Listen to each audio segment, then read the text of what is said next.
আসসালামু আলাইকুম সবাইকে। আজকে আপনাদেরকে দেখাবো এসির 1500 আরপিএম মোটরে কত এম্পিয়ার বা কত ওয়াট লোড নেয়। এই হলো ফ্যান আর এই হলো আমাদের ক্লিপ অন মিটার। এখন এটার পাশে আরেকটা লাইট আছে, ওই লাইটটা বন্ধ করে দেবে। দেখেন কত ওয়াট নেয়। এই যে 77 ওয়াট। এর মানে একটা সিলিং ফ্যানের থেকেও কম বিদ্যুৎ কনজিউম করে। আর বাতি সহকারে বা লাইট সহকারে এটি একটা 40 ওয়াটের সুপার স্টার লাইট। লাইট নিতেছে মাত্র 20 ওয়াট। এই হলো অবস্থা।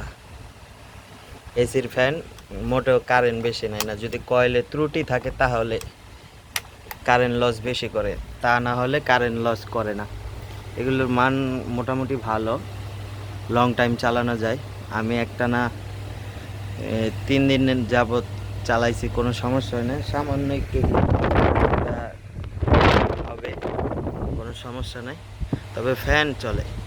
এর 7 মাইক্রোফেরারের ক্যাপাসিটার লাগানো, 2টা 3.5 করে 2টা ক্যাপাসিটার লাগানো, কোনো সমস্যা হয় না।